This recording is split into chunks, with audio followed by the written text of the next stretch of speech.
Since our theme is reading today, I thought I would find a passage from his autobiography in which he talked about what it meant for him to learn to read. The more I read, the more I was led to abhor and detest my enslavers. I could regard them in no other light than a band of successful robbers who had left their homes and gone to Africa and stolen us from our homes, and in a strange land reduced us to slavery. I loathe them as being the meanest as well as the most wicked of men.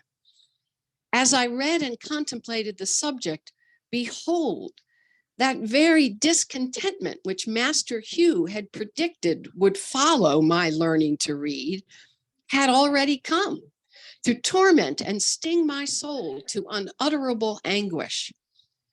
As I writhed under it, I would at times feel that learning to read had been a curse rather than a blessing.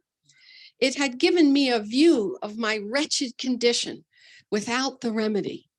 It opened my eyes to the horrible pit, but to no ladder upon which to get out. In moments of agony, I envied my fellow slaves for their stupidity. I have often wished myself a beast. I preferred the condition of the meanest reptile to my own. Anything, no matter what, to get rid of thinking. It was this everlasting thinking of my condition that tormented me. There was no getting rid of it. It was pressed upon me by every object within sight or hearing, animate or inanimate. The silver trump of freedom had roused my soul to eternal wakefulness. The silver trump of freedom had roused my soul to eternal wakefulness. Nancy talking. If that's not what reading is, I don't know. Back to Frederick Douglass. Freedom now appeared to disappear no more forever. It was heard in every sound and seen in everything. It was ever present to torment me with a sense of my wretched condition. I saw nothing without seeing it. I heard nothing without hearing it, and felt nothing without feeling it. It looked from every star. It smiled in every calm, breathed in every wind, and moved in every storm. Freedom.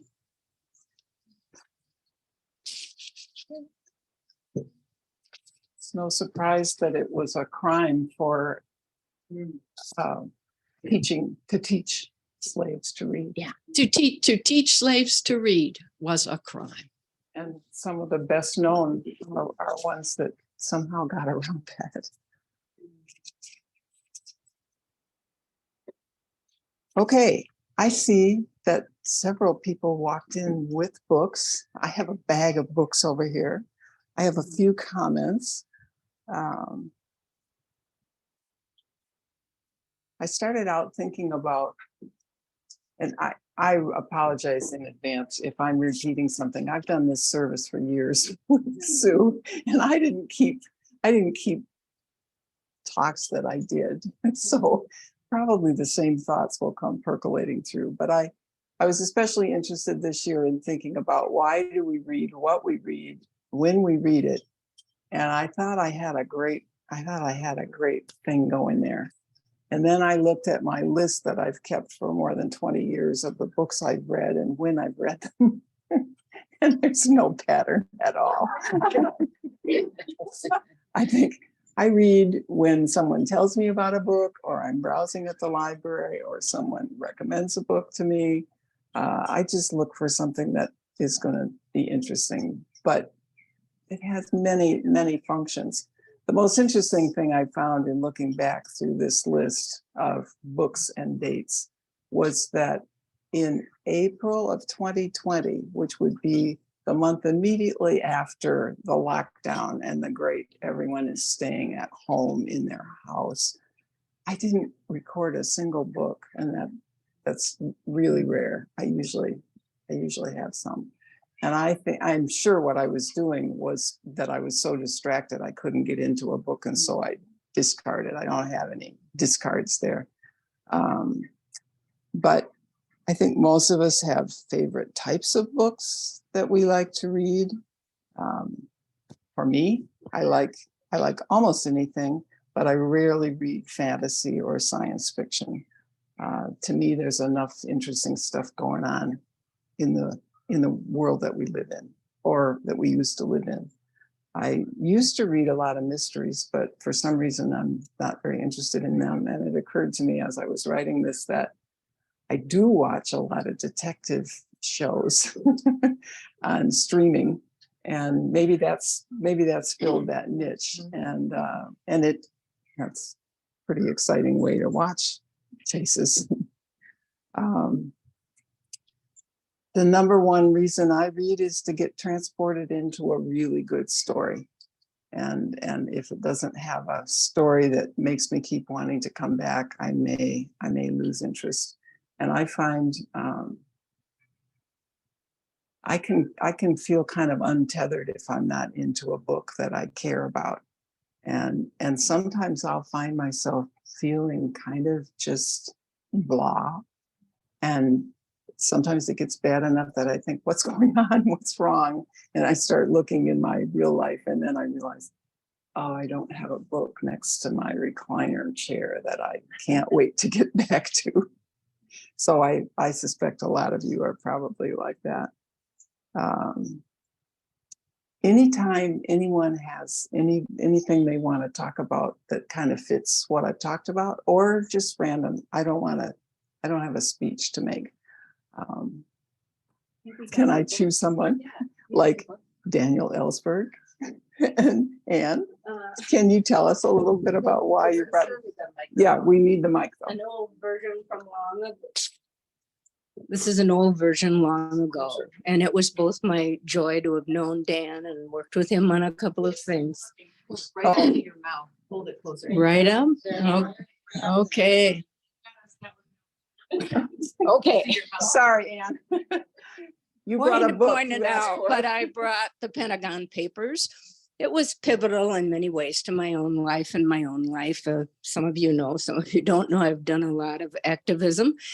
And Dan was a part of some of that against the first war in Iraq at the end of the first peace march. And then, so I was very sad, to learn of his pancreatic cancer and his death. But in tying into the UU fourth principle about a search for truth and meaning, he certainly was very brave. He went in search of and tried to use all the correct venues. He talked to General Westmoreland, he talked to Bob McNamara, he talked to everyone and got nowhere, which eventually, and this is a quick synopsis, led to the release of the Pentagon Papers. And unlike maybe Snowden or some other people, he knew what it would mean to be charged with sedition, a capital crime. And he did it because he felt that what he had seen in Vietnam was so deceitful to the people in the way that it was handled. So that's what led to this. And he just searched for meaning. He observed Vietnam, and it was a big part of his life to do that. And he continued throughout his life.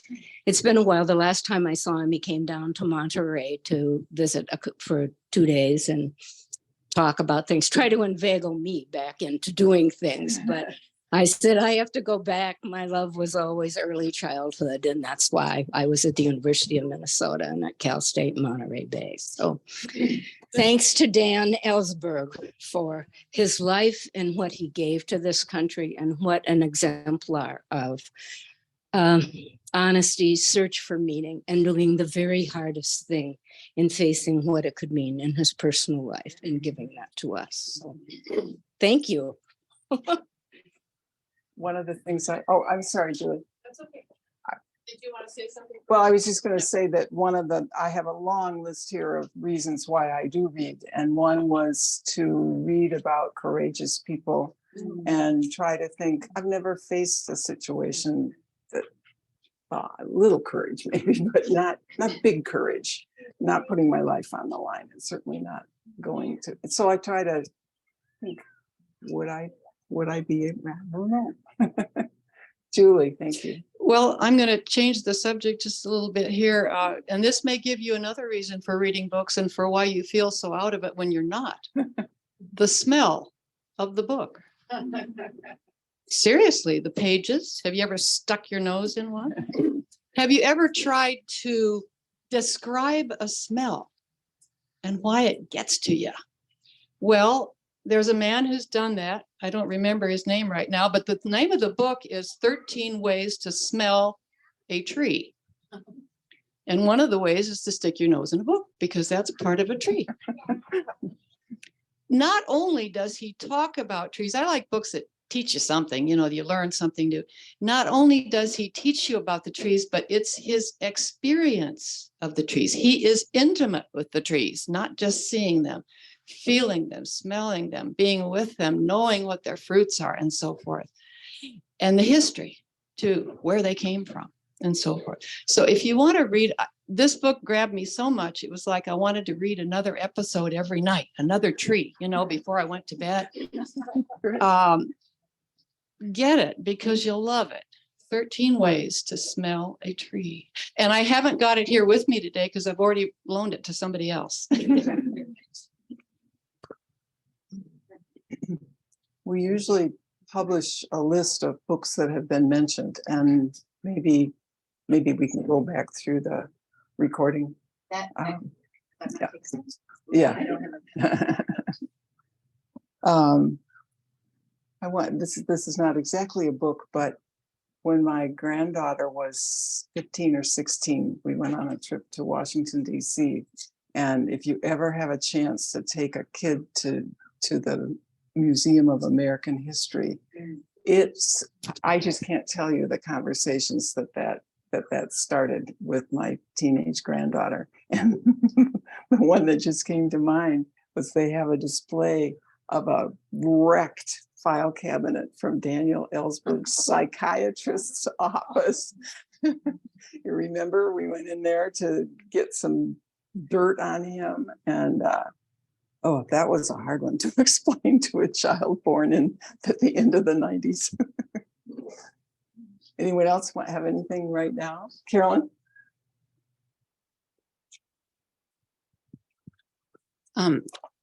A read that isn't a joyful read, but I would say a necessary read for me as a white woman liberal activist has been Angela Davis's 1981 book, Women, Race, and Class. It really informed me of the history of feminism, and also how white feminists like myself often cave in to the culture of patriarchy and white supremacy. And even though many white women sided with abolitionists when it came time for the suffrage movement, our white female liberal ancestors said, hey, there'll be time for all people of color later. Yeah. And we kind of still perpetuate that and do that in different ways. So for me, it's just been such a tool to understand the system that I'm in and to try to counteract it in myself. So I'm on a mission. If anybody ever wants to read it and discuss it, I'm available for walk and talks anytime. That's one of the things I have in my notes here is why I like being in a book group.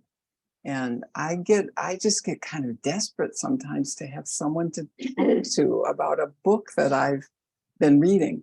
And for me, that's somewhat satisfied by a book group in which everybody reads the book. And if they come, we can talk about it. But it tends to make me get really pushy with books sometimes too. Like, please, you've got to read this. I know you'll love it. And then we can talk about it.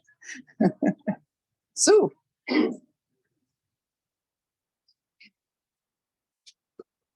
Come around in front of, Sure. So since we're talking about stories and who writes the stories, who shapes the stories, I love books that point that out, that who tells the story really controls what's going on.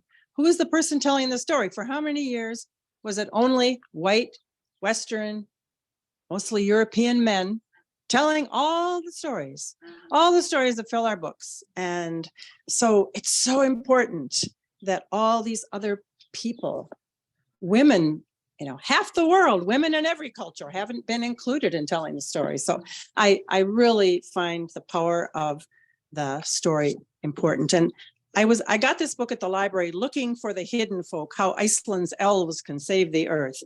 It's not kind of what I thought by the title. It's a lot of a deeper look at how the myths and the stories in each of our cultures help to explain how we view the world. She's a woman, Nancy Marie Brown. She's been to Iceland like 14 times. She has followed all of the stories. She's delved deeply into it. And I think the little piece in the front, let me just really says a lot about it. Looking for the Hidden Folk offers an intimate conversation about how we look at and find value in nature. It reveals how the words we use and the stories we tell shape the world we see. It argues that our beliefs about the earth will preserve or destroy it. So it pulls in climate change, it pulls in our own sense of story. So I love it. I had to go and buy it after I read 40 pages, and I took it back to the library and ordered it because I wanted to underline the book. Frowned upon with library books. I have a library book in here that I had to buy. It was for one of my book groups, but I spilled water on it. So I'm really happy to have it. It's a great favorite now. Horse by Geraldine Brooks. And by the time it's been a couple of months of squished together, the ruffly pages really don't show much. Anyone else? Maggie likes book groups too. Maggie leads book groups. Actually, I was going to talk about the book that Ellen just held up. It's called Horse. It's by Geraldine Brooks, and it talks about the horse racing industry during the Civil War and how the Black slaves were the riders, the trainers, the caretakers of the horse, and how they he strove to buy his freedom. So it's a very good read, and it was a book club book.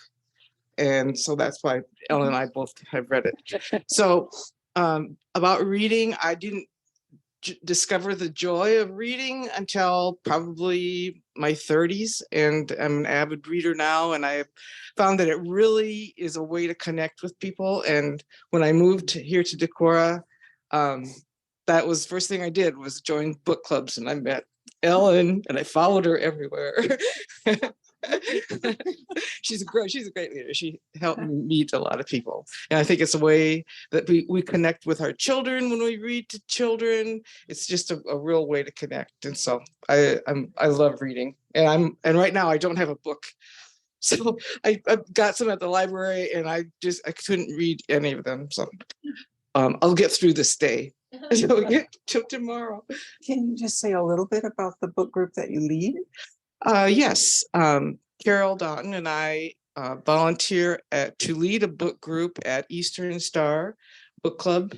And by that, I mean, we pick the book, we make arrangements with the library to collect multiple copies of large print, and we deliver them, and then we have a monthly meeting and talk about the book. And it's a really good way for the people there to connect with each other, connect with Carol and me.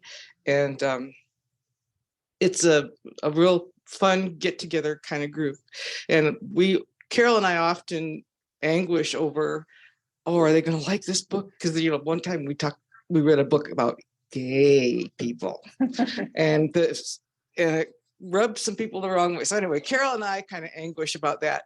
But one of the ladies told Carol that, oh, Carol, you must understand that the book itself is just a small reason why we come. It's the camaraderie that is so important. And one more thing, I did recently finish reading a book called Solito by Javier Zamora. It is the Paideia book. Am I saying that Yeah. right? The Paideia book for this fall. And it's a memoir about a 9-year-old boy from El Salvador who is escorted by a mule to come to where his parents are already living in the United States. And it's his story of his journey. And I have a 9-year-old grandson. And as I was reading it, I kept imagining him in that. And the only way that I could keep on reading was I told myself, he lived, he wrote this book. So I know he's going to be alive at the end, but oh my God, that march through the desert, oh, it's just unbelievable. So anyway, he says at the end of the book, one of the reasons he wanted to write this book was he lost contact with some of the people that he was with, either for part of the journey or most of the journey. There was really no one person that accompanied him the whole way. 9 years old. And so he lost track of some of the people that probably saved his life many times. And he hopes that by writing this book and publishing it and having it out there, that somebody will read it and make that connection and he can reconnect with some of those people that he ventured with. So highly recommend the book. It's Solito. Is it written in his dialect, in his own language, and then translated? I do not know that. I know there's a lot of dialogue in the book that is Spanish, and fortunately I can read Spanish sort of kind of, but it might be frustrating for someone who doesn't know a single word of Spanish because it's kind of hard to follow when they're just talking to each other. Most of the time you can catch the drift of it, but that would be my only criticism of the book, was that it might be hard to understand what they're saying to each other. During this. I don't know that, but I asked that question of some people from Luther, and they said that is usually, maybe Nancy knows, that is usually the agreement when they pick that book, to have everybody read it, all the incoming freshmen read it, that one of the requirements is that they come and speak to the students. Is that right? Yeah. Okay. So I am very hopeful that he comes. He was born in 1990, so he's still a young man. Amazing story. And so one of the things is that we all have probably is that we probably start some books that are too painful to continue, but now I'm motivated, I will do it. But I got this book at someone's suggestion last winter and I just couldn't, I just couldn't. But Maggie's attitude of he did live through it, that's good. I'm gonna give it another try. Should it go? Nancy. Oh, is it time? Yeah. For me to talk about this a little bit. Oh, okay. I thought you meant read. No. Yeah. I'll do the reading. I'll do the reading and then I'll talk about this Great. book a little bit. Great. So there were several books that were formative to me when I was growing up. I was a member of a household that read, but I have very few memories of my parents reading to me. I was the youngest of 4 children. And so there were lots of children's books in the house, but my parents were, as they say, wiped out by the time I was supposed to learn to read. And so it was kind of left for me to inherit the books. And one of the first books that I remember reading with great delight is Theodore Geisel's, who we all know as Dr. Seuss. To think that I saw it on Mulberry Street, which inflamed my imagination. I love that book. I read it, reread it, and just to show the evolution of books, that book has been, how shall we say, disenfranchised now, because the portrayal of different ethnicities in the book is quite Problematic. Thank you. That's the word. Problematic. Dated maybe. Dated and problematic. So that, but I will never forget how reading and rereading that book was so comforting to me as a child. And the next book that I kind of inherited is a book that I really, I was really young. I was like 6, and it was Stuart Little by E.B. White. And I was so little, I really couldn't make sense of the book. I mean, Stuart Little is a young person's book, but it's not a picture book, really. I mean, it has pictures in it, but it's not really a picture book. But I was so taken by that language on the page, and I was just learning how to manipulate a pencil. So if you find my copy of Stuart Little, you will see a 6-year-old's pretend writing all in the margins of a book.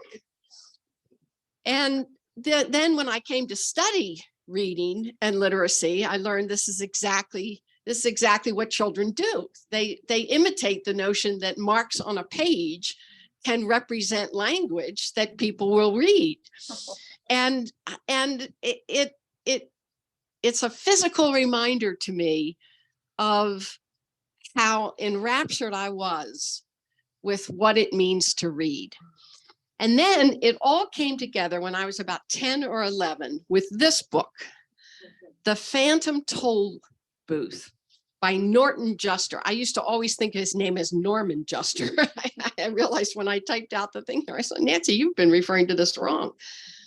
The Phantom Toll Booth is a quest story of a young man named Milo who gets a ticket to pass through the Phantom Toll Booth and go on a journey.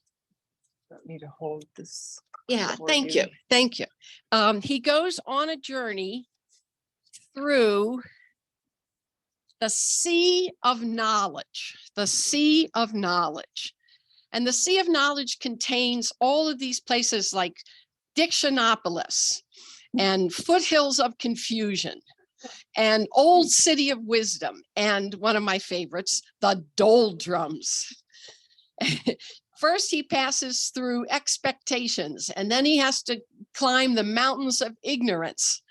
And then he has to travel through Soundkeeper's Fortress and the Forest of Sighs and the Forest of Sights and reality, illusions, point of view. This, I got it, thank you.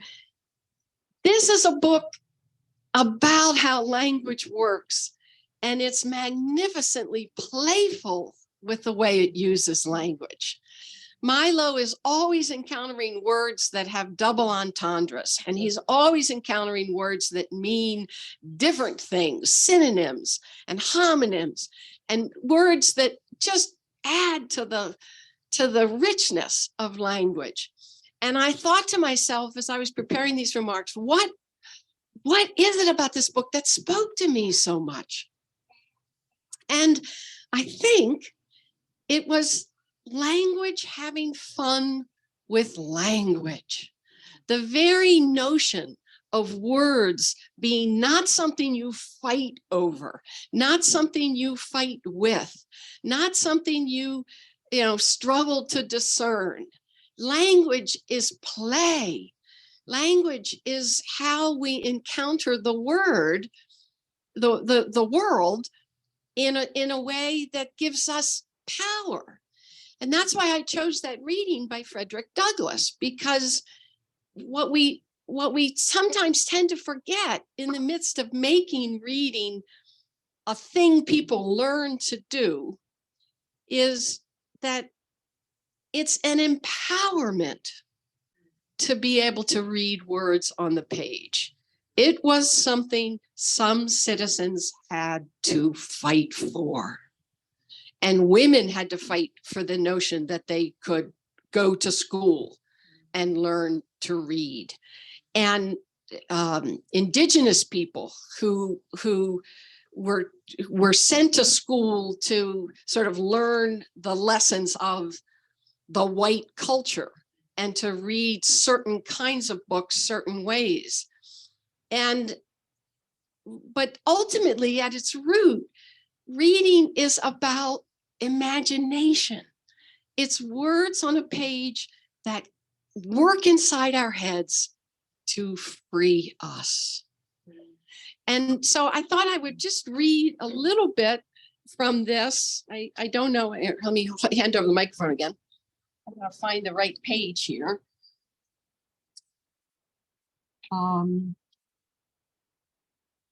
This is Milo in a confusion in the marketplace, one of the first places that he goes, and he's adopted a dog named Tak, not to be confused with Tick, who is another dog who was born first and whose parents kind of misnamed him.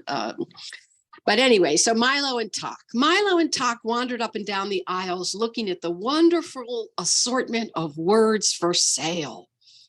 There were short ones and easy ones for everyday use, and long and very important ones for special occasions, and even some marvelously fancy ones packed in individual gift boxes for use in royal decrees and pronouncements.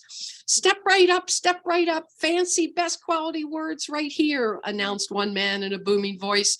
Step right up. Ah, what can I do for you, little boy? How about a nice bag full of pronouns? Or maybe you'd like our special assortment of names. Milo had never thought much about words before, but these looked so good, he longed to have some. Look, Tak, he cried, aren't they wonderful? They're fine if you have something to say, replied Tak in a tired voice, for he was much more interested in finding a bone than in shopping for new words. Maybe if I buy some, I can learn how to use them, said Milo eagerly as he began to pick through the words in the stall. Finally, he chose 3 which looked particularly good to him: quagmire, flabbergast, and upholstery. He had no idea what they meant, but they looked very grand and elegant. How much are these? He inquired. Sorry. And when the man whispered the answer, he quickly put them back on the shelf and started to walk on. Why not take a few pounds of happies, advised the salesman. They're much more practical and very useful for happy birthday, happy new year, happy days, and happy-go-lucky.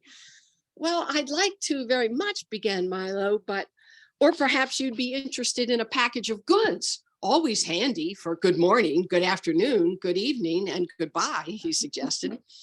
Milo did want to buy something, but the only money he had was the coin he needed to get back through the toll booth. And Tak, of course, had nothing but time. No, thank you, replied Milo. We're just looking. And they continued on through the market. As they turned down the last aisle of stalls, Milo noticed a wagon that seemed different from the rest. On its side was a small, neatly lettered sign that said, "Do it yourself." And inside were 26 bins filled with all the letters of the alphabet, A to Z. These are for people who like to make their own words, the man in charge informed him. You can pick any assortment you like or buy a special box complete with all the letters, punctuation marks, and a book of instructions. Here, taste an A. They're very good. Well, it's a book about language use, which of course in the fancy intellectual way we say is kind of meta. You know, it's a book about language that celebrates language use. But for me, it was totally liberating. It was as if every time I opened a book from there on in, I imagined myself putting a coin in the phantom toll booth and of taking a voyage and of riding whatever the pages of the book, riding the journey that the pages of that book took me. And not surprisingly, one of my favorite places as a child was the library, because I couldn't imagine how great it was that you could go to a place for free. A man named Enoch Pratt was the man who donated the public library system in Baltimore. And he started a central branch and he started neighborhood branches, and they were called the Enoch Pratt Library System.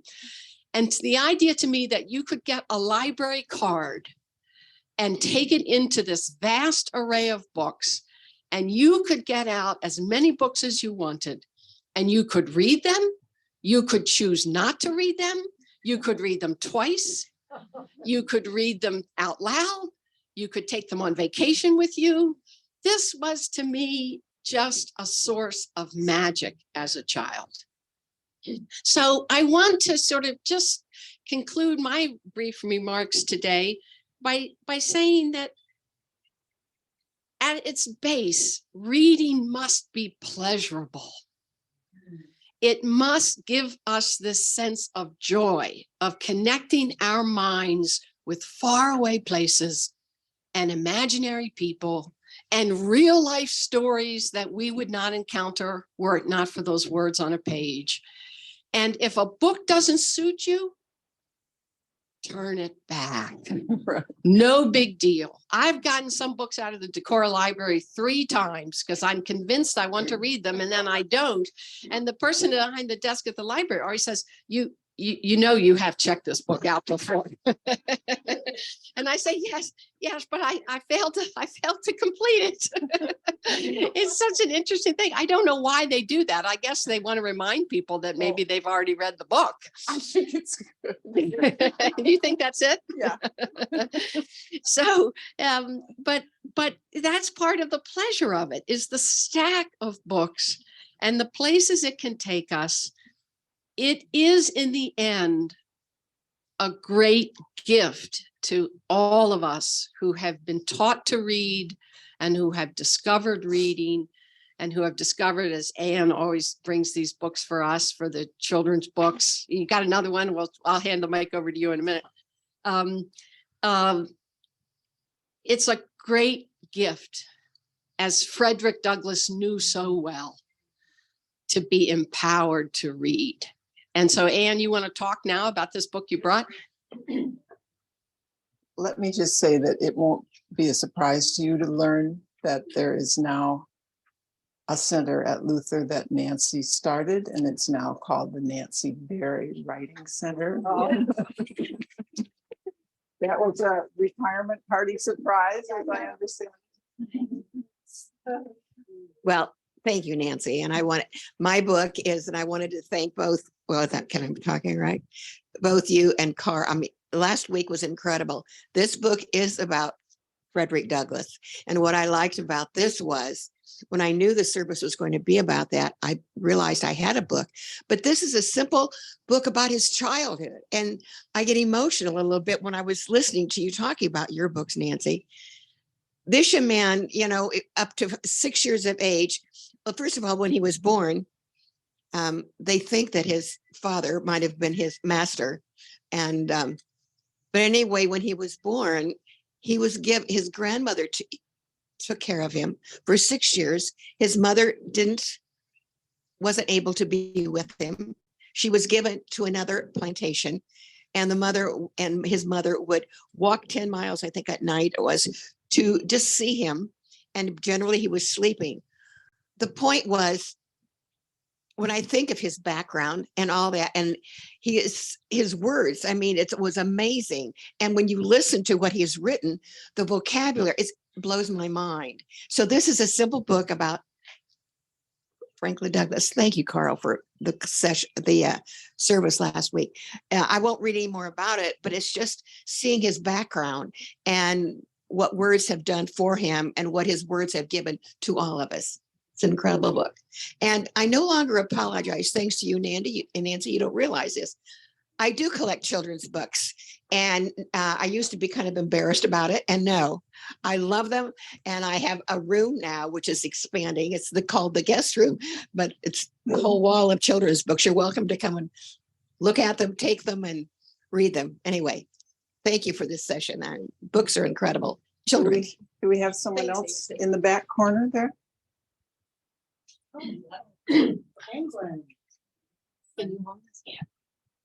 We've been waiting very patiently to present our book. So we wanted to share this book.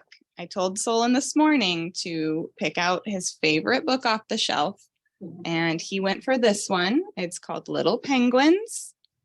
It's a very simple children's story. He can actually read some of the words himself already, just a few, but I was happy he picked this book because this is one of my favorite children's books just because of the graphics of it. Yeah, the illustrations. And I have no shame about loving children's books. We often read 20 books a day. Of course, reread most of them, but not always new books. But we also love going to the library. And yeah, did you want to say anything about your book? No. No. Okay. Yeah. So yeah, the vibrant illustrations are what really get me. I just think that children's books are an absolute work of art. And I love being able to share them with him over and over and over again. Yeah. So Thank you. Thank you all. The linguist, a man by the name of Frank Smith, who is an Australian linguist, had 10 rules for reading, which I've forgotten most of them by now. But one of the rules was reread as much as you want to. Never say to someone, oh, you've already read that book, don't reread it. And the reason he said is reading is an iterative practice. It's something that we do that teaches us to do it as we do it. And like all great practices, when we hit a snag or something that seems a little difficult for us, the way through that is to go back to a place where it's easier for us. And that's why rereading books that give us pleasure and rereading books that delight us is a reminder to our whole psyche of the deep well of knowledge and pleasure and information that this book holds for us. And in fact, I really encountered that when I went back to this book. I thought, wow, it's been too long since I've read this book. I have to reread the whole Phantom Tollbooth to start to finish. And I felt a little guilty about that. It's like, oh, Nancy, you know, you're 68 years old. What are you doing rereading the Phantom Tollbooth?